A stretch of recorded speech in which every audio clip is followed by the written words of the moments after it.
আমার এই মিনি ক্যাবিনেটটা নিয়েও আপনাদের অনেক ধরনের প্রশ্ন থাকে, তো ভাবলাম ক্যাবিনেটটা গোছাতে গোছাতে আজকে সকল প্রশ্নের আনসার দিয়ে দিই। আসলে এটা ক্রাফট পান্ডা থেকে নেওয়া। ক্রাফট পান্ডার যতগুলো ভাইরাল প্রোডাক্ট আছে তার মধ্যে এটা একটা। যারা ক্রাফট পান্ডা চিনেন তারা অবশ্যই এই ক্যাবিনেটটাও চিনেন। আমার কাছে মনে হয় যারা হোম ডেকোর করেন তারা ক্রাফট পান্ডা চিনেন না, এটা হতেই পারে না, কারণ ওদের প্রোডাক্টগুলো এত সুন্দর। আর যারা হোম ডেকোর করে তাদের বাসায় একটা না একটা ওদের জিনিস অবশ্যই থাকে।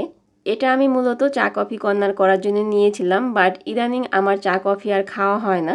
তো ভাবলাম কফি কর্নার করার আশা যদি রেখে দিই তাহলে এই জন্মে আর হবে না, সেজন্য বাসায় যা ছিল সেগুলো দিয়েই টুকটাক সাজিয়ে নিলাম।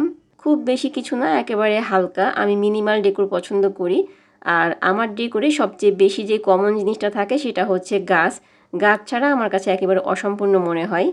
ওয়ালে কিছুই ঝুলাইনি, একেবারে ফাঁকা রেখেছি। এটা আপনাদের হাতেই ছেড়ে দিলাম। একটু কমেন্ট করে জানাবেন এখানে আসলে কী দিলে সবচেয়ে বেশি ভালো লাগবে। তাছাড়া এটা যেহেতু ডাইনিং স্পেসে আছে আমি খুব বেশি গ্যাঞ্জাম করতে চাইনি।